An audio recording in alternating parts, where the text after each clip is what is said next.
हजुरहरूलाई प्रेक्षास किचनमा स्वागत छ। आज ह्यान्डमेड बाई प्रेक्षामा म के बनाउँदैछु भने मटनको अचार। यसको लागि हामीलाई सुरुमा फ्रेस मटन चाहियो। मैले चाहिँ यहाँ लगभग 1 केजी जति फ्रेस मटन ल्याएर धोई पखाली रेडी बनाएर राखिसकेको छु। अब हामीले यसलाई आफूलाई कत्रो पिस चाहिन्छ त्यही अनुसारले हामीले यसलाई कट गर्न पर्छ। अबको स्टेपमा हामीले मटनलाई पिस गर्ने, आफूलाई कत्रो चाहिन्छ त्यही अनुसारले हामीले मटनलाई पिस गरेर रेडी गराउँछौँ। यसको लागि हामीलाई 3 कप जति तेल चाहिन्छ। मैले यहाँ 3 कप जति तेल लिएको छु।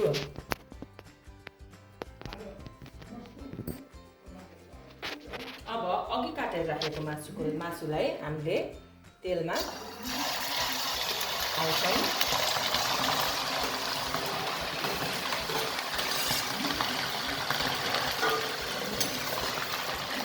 अब जबसम्म यो डिप फ्राई हुँदैन हामीले यसलाई चाहिँ भुटिनको लागि छोडिदिने।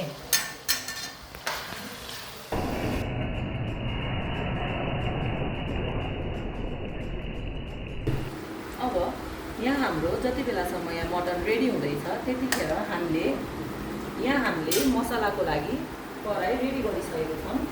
अब यसलाई चाहिने इन्ग्रिडियन्टमा हाम्रो 2 स्पुन जति हामीले यहाँ मस्टर्ड सिड लिएको छ। त्यस पछाडि यहाँ हामीले 1 चम्चा जति मेथी दाना अनि आधा चम्चा जति हामीले ज्वानो लिएको छ। त्यसपछि अलिकति हामीले 1 चम्चा जति टिमुर चाहिँ हामीले अप्सनल छ, यसलाई हामीले स्किप पनि गर्न सक्छौँ यदि हजुरहरूलाई मन पर्दैन भने। मलाई चाहिँ टिमुर अति मनपर्छ है। त्यसपछि हामीले यहाँ लिएको छौँ 2 चम्चा धनियाँ, त्यसपछि जिरा 2 चम्चा जिरा, अनि यहाँ छ हाम्रो खडा मसला। यो पनि अप्सनल छ, हजुरहरूलाई चाहिँ मन पर्दैन भने हामीले स्किप गर्न पनि सक्छौँ है। अब हामीले के गर्ने, यसलाई रोस्ट गरौँ है त।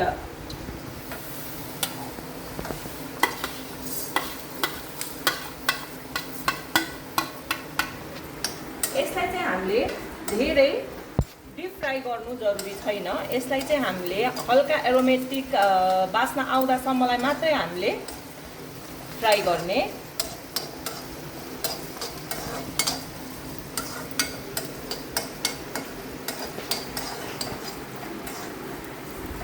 अब हामीले यसलाई ग्यास अफ गरेर यतिकै ग्यास तातो कराईमा हामीले यसलाई एकछिनसम्म चलाउने।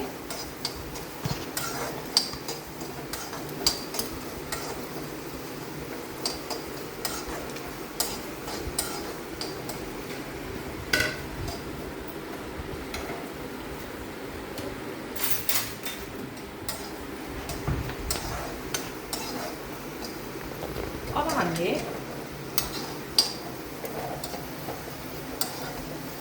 अघि हामीले सेलाएर राखेको मसलालाई मिक्सर जारमा मैले हालेर अब पिस्नको लागि रेडी गरेँ।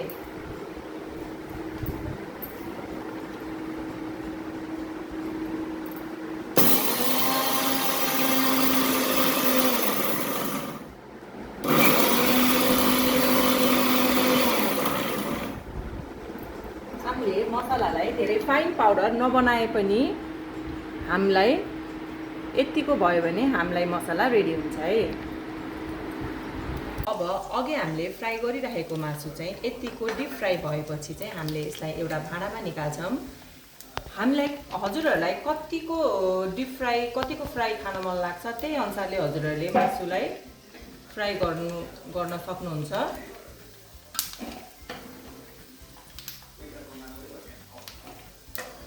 अब यसपछि चाहिँ यो निकालिसकेपछि हामीले यसमा अघि हामीले पिसेर राखेको इन्ग्रिडियन्ट्स यही तेलमा हाल्छौँ है। अब मैले यसमा लसुन अदुवाको 1 चम्चा जति लसुन अदुवाको पेस्ट राखेँ।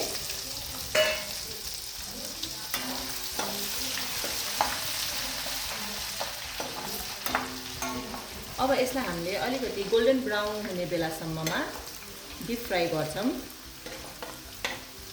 अब अघि हामीले पिसेर राखेको मसला यसमा राख्छौँ।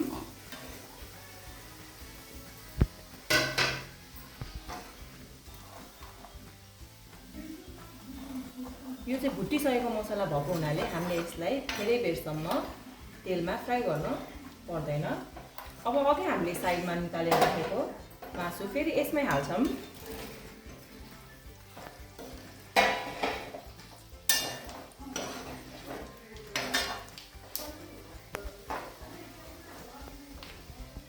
अब हामीले यसमा स्वादअनुसार नुन राख्छौँ।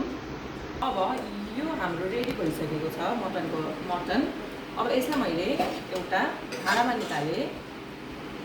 यहाँ हाम्रो जुन तेल बढी देखिएको छ यो चाहिँ हाम्रो मासुले र यो मसलाले अब्जर्भ गर्छ। हामीले यसलाई 1 दिनको लागि रेस्टमा राखिदिन्छौँ।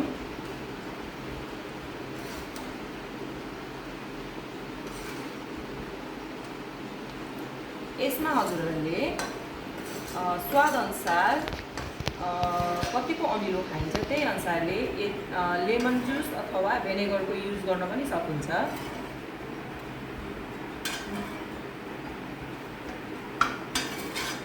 हाम्रो मटनको अचार रेडी भइसक्यो।